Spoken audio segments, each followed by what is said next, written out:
Everybody loves the adventures, the adventure stories.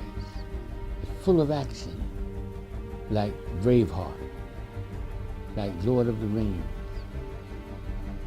Everybody loves love stories. Was all composed and comprised within Whispers of the Medallion. Whispers of the Medallion starts off in the 21st century by a handsome young man who was a football player, and he was given a medallion by his uncle who had gotten it at an auction in West Africa, not knowing that it was an artifact of great power. And this artifact, when hung around the neck of the descendant of Sunni Ali Bir, who was the last great emperor of the Songhai Empire, gave him magnificent power, protection against harm. And it also beckoned a beautiful lady who came down the halls of time and took him back with her over the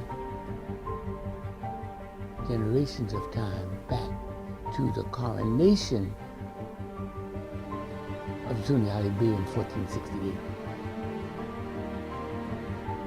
And there he beheld for the first time the beauties of the sparkling spires of ancient Timbuktu as he stood outside of the palace in Timbuktu where he was to be coronated.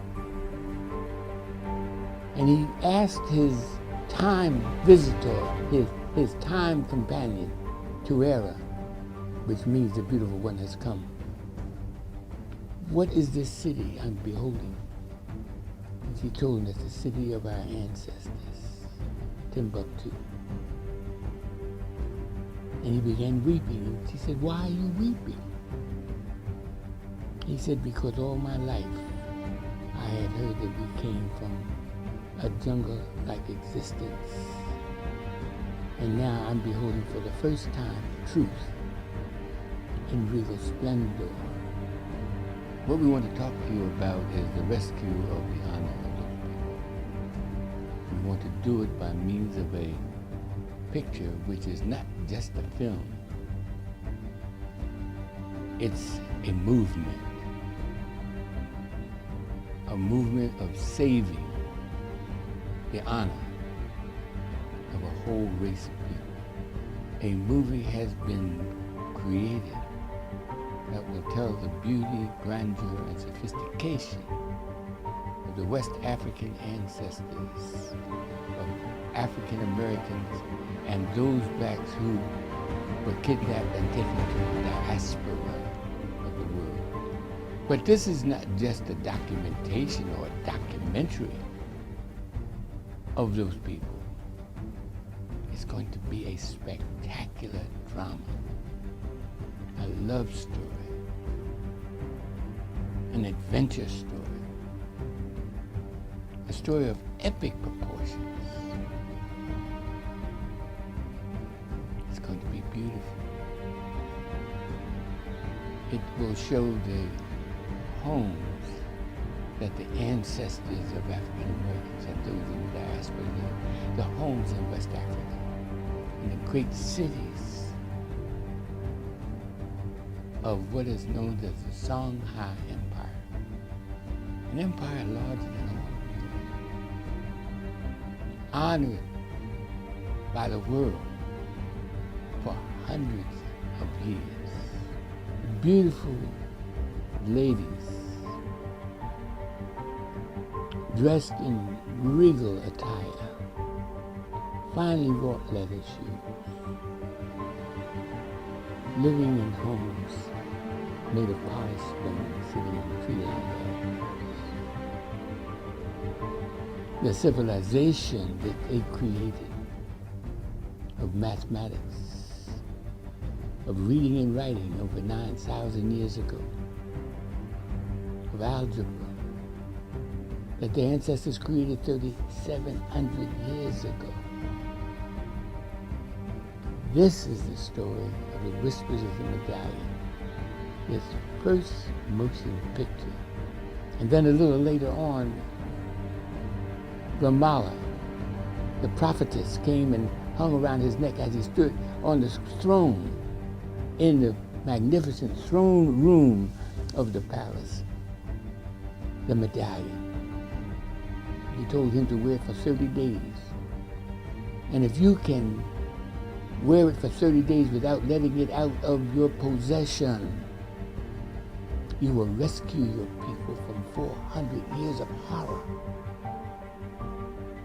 He took the challenge. During that 30 days, he wore it religiously around his neck until the 29th day, when he had been wounded in a duel with the betrothed of Tuera, and they were fighting for her love. He was wounded, but he conquered Ufa, the betrothed of Tuera. And wounded, he sought to get some relief from the pain of the wound that was inflicted on his neck by bathing in a cool stream. And he saw nobody around when he took off the medallion and put it on a bush. And as soon as it was out of his possession, he was attacked by the Tuareg, who were the hereditary enemies of the Sangha. He was given a fatal thrust to the abdomen. And as he lay dying, she called to him, "Don't leave me, Tuera said, don't leave me." Screams of Tuera were still echoing in his ears when he came back to our time in the 21st century. But these were the screams of Dara, the mother of his child in the 21st century. And he told her, as he lay screaming, giving birth to their son, whom he called Sunni Ali II. And he was born with the image of the medallion in his eyes. So the descendant has come back and will rescue his people. And can only be done through motion pictures and a series of motion pictures, which will show the beauty, grandeur, and sophistication of the Sangha ancestors of African Americans.